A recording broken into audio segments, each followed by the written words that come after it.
Hello, and welcome to another episode of the Profit Minds podcast. I'm your host, Dr. Stephen Kirch, creator of the Profit Minds Growth System, a unique blend of profit growth, productivity acceleration, and building robust business process for scale. In every episode, I interview entrepreneurs and small business owners from around the world with a unique story to tell. You can find the show on YouTube, LinkedIn, Apple and Google Podcasts, Stitcher, Spotify, and more. Well, hi, everyone. Today, my guest is Mike Hausman, founder of AI Accelerator and author of Future Proof, Transform Your Business with AI or Get Left Behind. And today, we're going to talk about how to transform your business using AI. Welcome, Mike. Hey, thanks, Steve, for having me. Excited to be here. Yeah. So first question I always ask, tell us your story. How did you get here? Yeah, I like to tell people I was doing this and I got into AI before it was cool. So 15 years ago, I got a PhD in econometrics, loved working with data, loved building models. I didn't anticipate that AI would become what it has, but I had a sneaking suspicion that skills working with data was going to be valuable, right? The applications that we all interact with on a daily basis that creates a data exhaust that I knew was going to have some value for companies. And so instead of going into academia like a lot of my colleagues, I decided, hey, I really like to take a shot at going into tech. I joined a startup that was using AI and machine learning to make hiring decisions, right? To help hourly employers find better talent.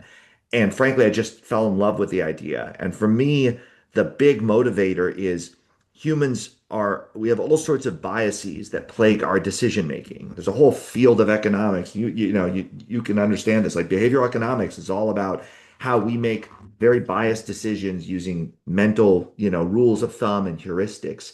And machines don't suffer from those same biases. And when you pair humans with machines, you just end up with a better outcome. And so 15 years of building these platforms for startup companies, started teaching about it and going on stage and found I had a talent for it about 8 years ago.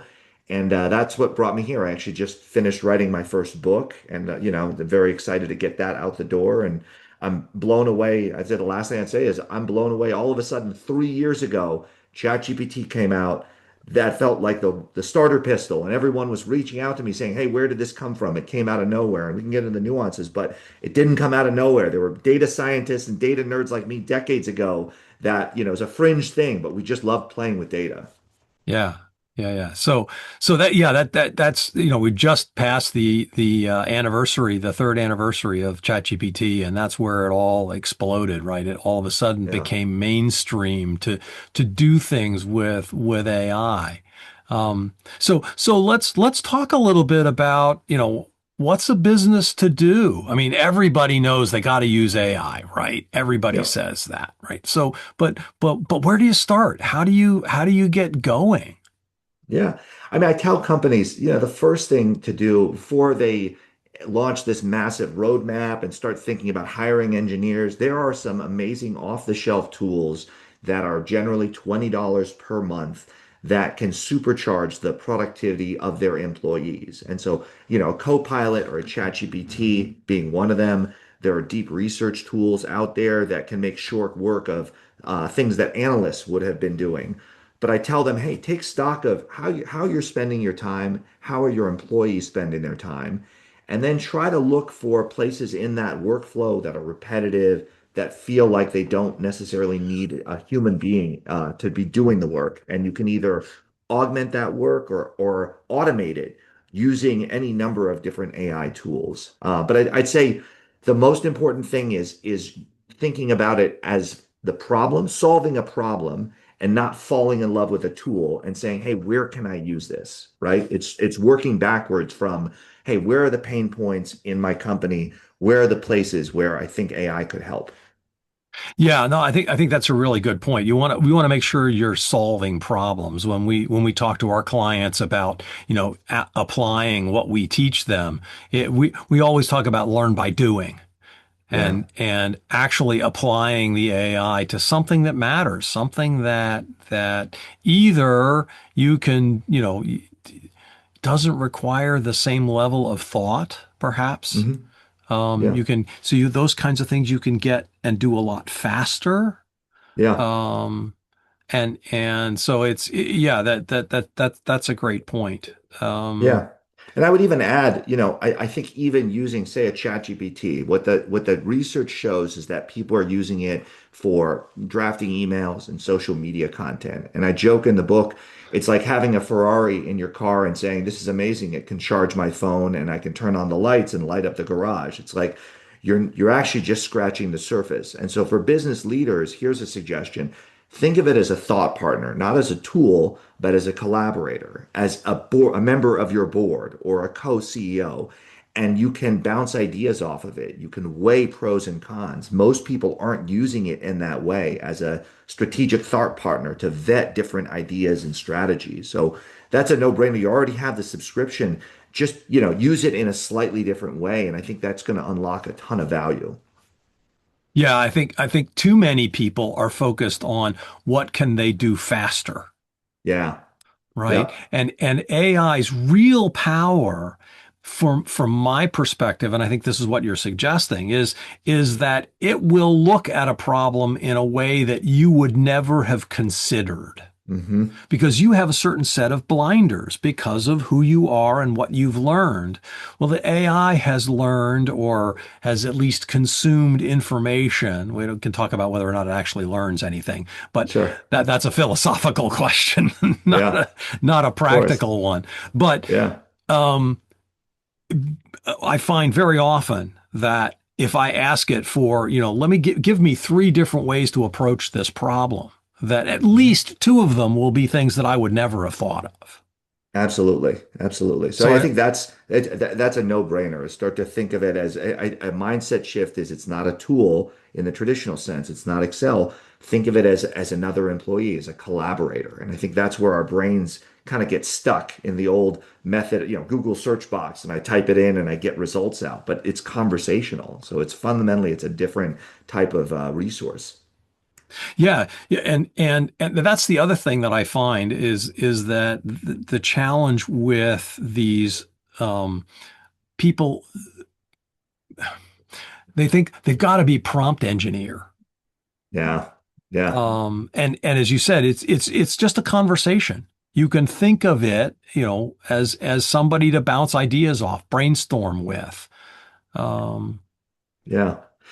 Yeah, I think that early on, everyone was really obsessed with prompt engineering. And at the time, I said, this is not the right way to think about it, right? At the end of it, like the point is they've been trained on human language. And so we don't need to learn to speak their language. They understand ours. And in the same way, when you give instructions to an employee or someone who works for you, you want to be comprehensive. You want to give them context. You want to be more communicative. But everyone got stuck in that. Okay, what's the right prompt engineer and the right prompt framework? And it drove me nuts because that's not really the way we should be thinking about these tools and technologies.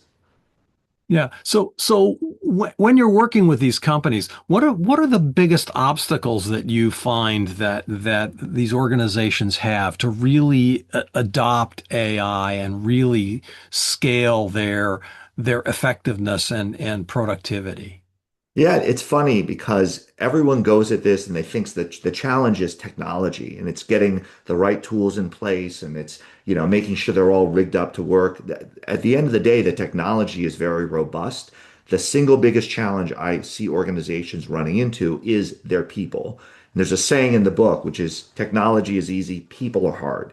And when you try to think about how do you change behaviors for a hiring manager, a developer, that have been built up, routines, behaviors, patterns that have been built up for decades, it's really, really hard. And that's where the heavy lifting is. And I learned that. I'll give you an example. Early on in kind of this evolution of tools, I was interim CTO for a company.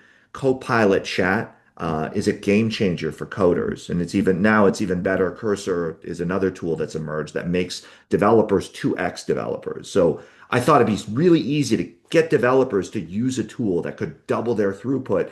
and it wasn't at all, right? We did carrots and brown bags and we did innovation awards and we got only a third of the developers. We then moved on to sticks and we started baking into their performance evaluations and looking over their shoulders. And then finally I had to tell them, hey, you're not going to be replaced by AI, but you might be replaced by someone who uses AI. And we baked it into job descriptions and that's when they got it. So I tell everyone going into organizations and parachuting in, I tell them right off the bat, I know what your biggest challenge is. It's not going to be the technology. It's going to be change management, executive sponsorship, willingness to adopt these tools. So how do you approach that then? What is the leader to do to make sure or to help his people or her people understand uh, what's at stake here? Yeah, there's no magic bullet. Every culture is different, but I think the companies that have succeeded, they take a multifaceted approach. They understand what makes their people tick, and they come up with creative solutions. A company I worked with, they created a Slack counter. They had a big AI day, and they said this is day zero for the company, and it would count up from that point as a kind of representation of like this is the new rebirth of this company in an AI native way. I've seen companies empower employees by giving them budgets to explore, to experiment, to look for new tools. And when someone finds something that works for them, they use a Slack channel or a Teams thread and they say, hey, I found this amazing tool. Others should jump on board. I've seen companies build, this is kind of creative, but on their org charts, someone came to me after a talk I gave and said, I don't know what this means, but I have two agents assigned to me on my org chart. And I'm not sure how to handle that. I've got two agentic tool and the answer was the CEO was trying to make a point. Before you ask for additional headcount, you need to prove to me that you can't use AI to do that job. And so, just those are just a few examples. There have been pretty prominent memos leaked from companies like Shopify, Duolingo, where they said very publicly, we're an AI first culture, an AI first shop. And they made that very concrete for employees. So, I think every company I've worked with is different, but think about what works with your culture, who your employees are, what's going to resonate, and you have to devise a lot. It's never one thing. It's a lot of different tools and strategies to get them to really realize like, oh, okay, this is real, this is happening, and I need to get on board with it. And the other thing I'll say is there's a lot of fear. I've learned this from doing these talks and going to companies. There is so much fear around AI. And I helped disrupt title insurance. We had title and escrow officers. We built tools that would help do the very repetitive parts of their job. No more number crunching and shifting items from one line item to another, less email. And, the idea is, hey, we're going to give you your time back. Go build relationships, go sell, go handhold people during the most important transaction of their lives. And I wouldn't have believed if I didn't see it with my own two eyes, but we had entire offices walk off the job. Like an entire office would say, I know what you're up to. I'm not going to train my AI replacement, my robot replacement. And they just leave one day and go across the street to the company that wasn't using AI. So, my point there is don't underestimate how much fear there is. And you really need to reinforce that these are tools meant to enhance your job and let you be more human and let you do those parts that you probably like more. Yeah, I think that's a great point. That leaders need to get out in front of this, and they need to tell the people, look, we're not gonna use this to get rid of people, Yeah. but to rebalance the organization so we can be more effective, so that you can do. Because I think every employee has a list of things of, gosh, if I only had time to. Yeah. Right? Yeah. Yeah. And if you can leverage that desire on the part of the employees, that's a great thing. Yeah, I know. And to your point, we'll often go in and we'll kind of do a very loose time and motion study. And we ask people, hey, how do you spend your time right now? And I'd be curious, like, how much of your time do you think you spend on a lot of administrative work, messaging, like, the very repetitive parts of your job? How much do you think it is?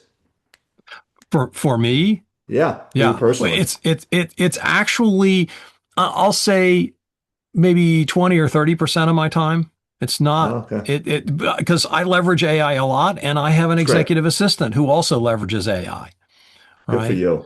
Yeah. So So you're so Yeah, you're on the better side of the curve. We find when we parachute in and we do these surveys, it's like 60, 70%. yeah, So it's crazy to me, like more than two-thirds of your time is spent doing kind of grunt work that most people don't want to do, that they don't have to be doing. And so it's all about once we show them those results, and then we show them examples from other companies, and they can get that down to where you are, to 20, 30%. People are bought in. They're like, oh my God, give me my time back. Let me think strategically. If I'm a designer, let me be creative, right? I don't want to be shuffling files from one place to another. So for me, that's an unlock. You show them what's at stake here. What's your time? It's how you engage with your work, how you get to that like flow state. yeah. So what happens when a company says, I don't think we want to do this.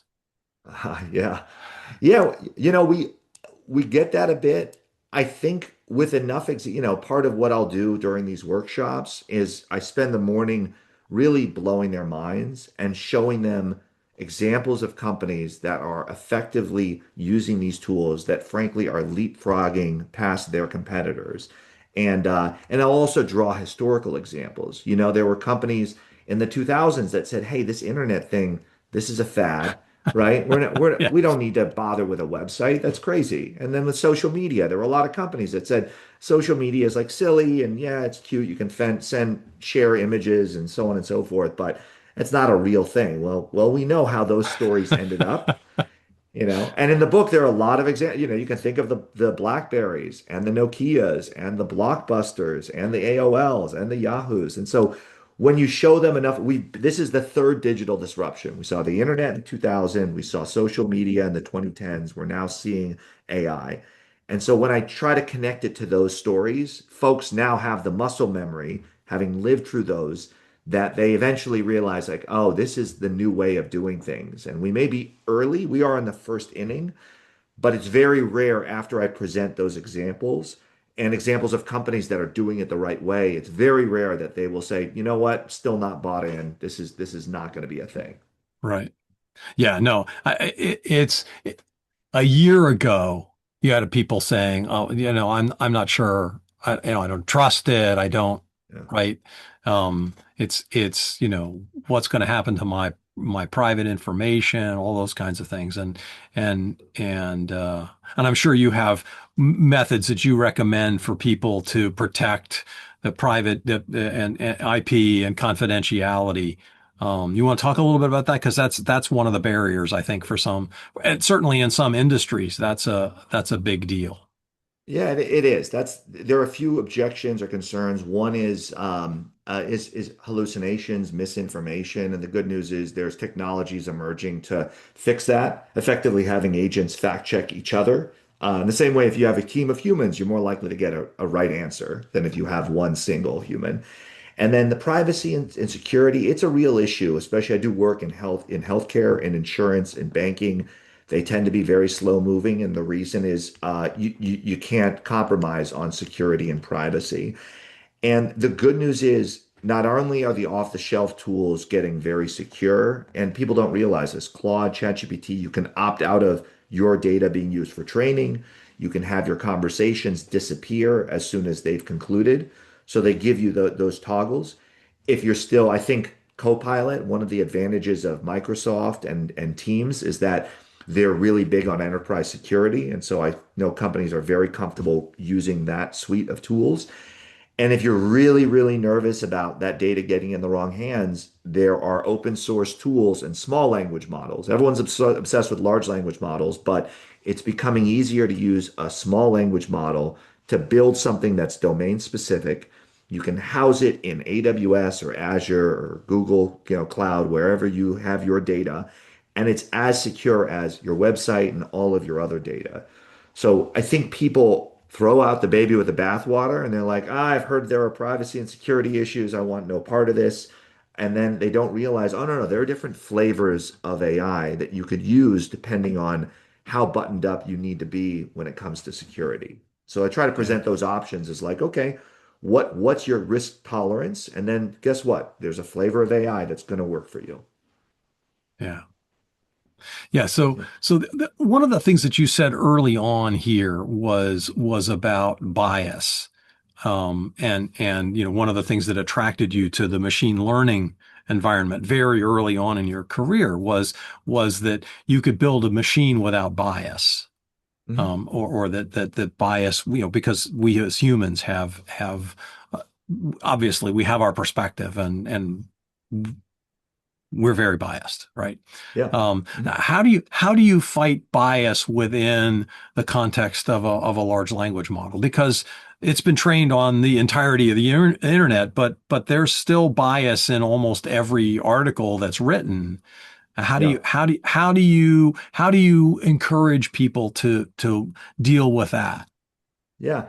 So it's true, when you're building, a lot of times we build models for, I'll say hiring, for example, and there are biases reflected if you build a model based on the decisions of hiring managers and who succeeds in a workplace, you're actually going to mirror those biases within the algorithm. And Absolutely. and so the good news is when you're aware of those biases, like for example, we had to protect certain classes of, race, gender, age. There are protected classes defined by the EEOC. And the good news is when you're aware of those biases, you can then correct. There are techniques for correcting that bias to ensure that it doesn't get propagated in the algorithms. Your question's a great one because with large language models, it's really, really hard to do that same process because there are a lot of biases that we're not aware of. So, as an example, you go to Midjourney or any image generator and you say, hey, give me an attractive person. What you're going to end up with is someone that looks very anglicized. They're going to be, blonde hair, blue eyes, right? You can ask, Yep. hey, show me a Muslim. And you're going to end up with a man who's dark skinned, who has a turban on his head. It's just been shown time and time again. So it's tricky to do. A lot of it can actually be done via prompt engineering. You can prompt your way into less biased data by saying, hey, give me a variety or give me a diversity of viewpoints, give me a different, an array of different images that hit certain marks. But it's a good point. I don't mean to suggest the algorithms are completely unbiased because they are trained from us, but they don't suffer from a lot of the biases that we have in the way of like decision fatigue, hot hand fallacy, all those things that Danny Kahneman actually talks a lot about in Thinking Fast and Slow. So it's not a non-issue, but it is something that we have the ability to correct for. Yeah, I think it's more again, as you pointed out, it's an awareness that this Hmm. is a potential issue. And one of the things that I like to do is rather than ask the AI for give me the answer, give me three different answers or give me three Yeah. different ideas or three different approaches, or five or some number that's not one, because then you can take that and use your own brain, Hmm. and if you're aware of potential biases, then you can use that as well. Yeah, I mean the one thing I'll add, here's a bias that not people many people are aware of. The way you train these models, there's something called reinforcement learning with human feedback. You have human classifiers, they're evaluating responses from the AI, and they tend to reward the AI for responses that are really positive, that are very, a few like are very a lot of praise to the user. Well, that bias then gets mirrored in the algorithm. It's called sycophancy bias. And if you've ever noticed when you go to ChatGPT, you could give it a bit, we do business model competitions. People will build out a new business model. Some of the ideas are great, some of them are questionable. ChatGPT consistently says this is a brilliant So, idea, you yeah. know? Yep. And so that's a bias that worries me even more than any of the others, because I want, especially if I'm using it as a thought partner, I want honest feedback. And so you have to really coerce the model by using prompts. I will say, hey, you are my harshest critic. You need to really call out my blind spots. And you can get more honest responses that way. But it worries me. People don't seem to realize that that's a real serious bias that I've witnessed over and over and over again. That's a really good point. And if again, giving it instructions, explicit instructions to not be so sycophantic, right? Not be Yeah, so effusive with their praise of me, um, but to be real open and honest and suggest that perhaps there are better solutions, or that, have you considered, or, constantly asking questions. Have you considered this piece of it? Or tell me the positives and the negatives of this yeah, idea that I'm struggling with, yeah. right? Yeah, you can get to that point, but you have to give it those instructions. I'll tell you a funny story is a friend of mine evaluated, he gave it a bunch of good and bad business ideas. I thought it was funny. One of them was drone delivered avocados, right? So drones drop off avocados on your front door one at a time. And ChatGPT was like, "This is brilliant. This is a new market." And he was like, "No, it's not. I intentionally gave you a terrible This idea to is see stupid. how." Yeah, It's, exactly. it's going to hurt people when it drops Yeah, the avocados. exactly. So he And they'll shared, bruise and yeah, it's dropping produce from a yeah, high distance. yeah, So anyhow, I thought that was a great example of like, okay, we need to make sure folks realize that this could steer you down the wrong path. yeah. Yeah. So what are some of the most profitable things that you've seen companies adopt AI to do? How does AI used to drive profits other than firing half the staff, right? Yeah. Yeah, I think everyone goes to the workforce reduction or automation place. But I'll give you an example of a company I worked with. I start the book by talking about PetLab. PetLab is an e-commerce company. They create pet supplements. So think of like a probiotic for your dog or cat. At their core, they're a marketing engine, right? Their ability to drive profits is predicated by how quickly they can launch campaigns and then test them. Hmm. And the what we found was that the bottleneck there was creating new content, new copy, new imagery, new videos. And it was just this painstaking process. They have a whole team of designers. And we found early in this evolution, a couple years ago, there are off-the-shelf tools that can do image generation, that can help with copy, that can create video. We showed their designers how to use it. We cut them loose. They found that they 4x'd their throughput. And that meant more campaigns getting launched. They got to winners much more quickly. They were basically able to create this engine and then just rev it up. And as a result, their profits went through the roof. They actually, I think, grew 50% year over year. And you can see in the graph of their profits, you can see the moment when they figured this trick out because the number went up and to the right. And so I like this as an example of, yeah, you could say, hey, we can automate jobs and potentially we can reduce our headcount, or we can turn our marketers into this turbocharged team and empower them to be doing things that they couldn't, that you should see the imagery. The other thing is it was more beautiful. It resonated with customers. It wasn't this static imagery that they'd been stuck with. So I love that example of like they used it and they just got acquired by a private equity company. Like they saw a huge boost simply because of AI. And I think there are examples like PetLab all over the place of companies that just figured out this one little trick and all of a sudden they just crushed it. Yeah, you touched on something. It reminded me of one of the things that we work with our clients is the company that does the most experiments wins, Yeah. Hmm.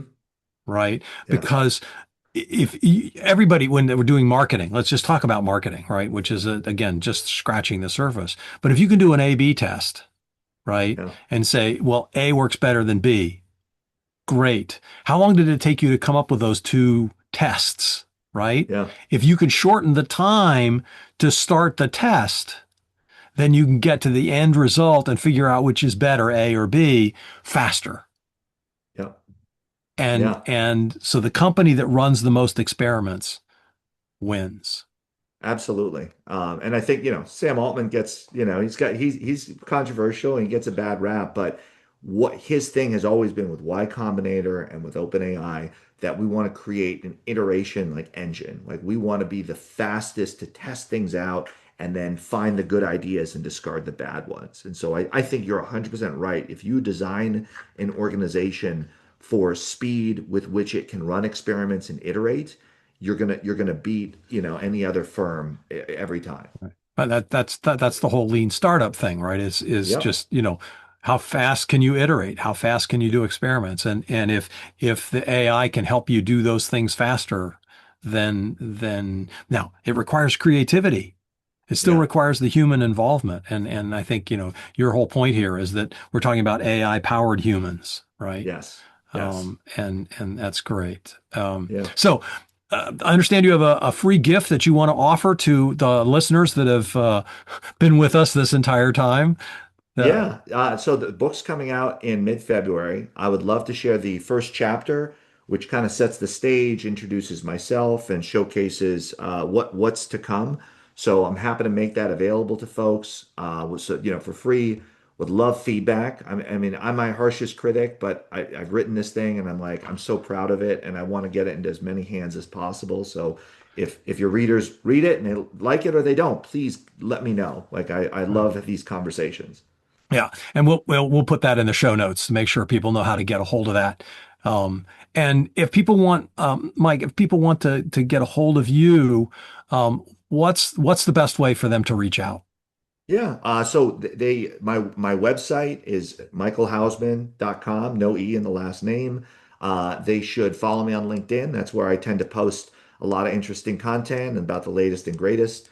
On the website, you can sign up for my newsletter, and I try to write that as regularly as I can. But that's probably your best bet as far as kind of staying up to date with AI, because there are lots of thought leaders in the space, and I'm always trying to unpack what's going on. Great. And that concludes our show. Thanks to my guest, Mike Hausman, the founder of AI Accelerator and the author of Future Proof: Transform Your Business with AI or Get Left Behind. I hope you learned something about how to transform your business using AI. I know I did. Thanks for listening. You've been listening to the Profit Minds podcast. This is your host, Dr. Stephen Kirch. Please visit www.profitminds.net for other episodes or to contact me. Thank you for your positive feedback, comments, questions, and for sharing this show with others. Thanks for listening. Have a grateful day.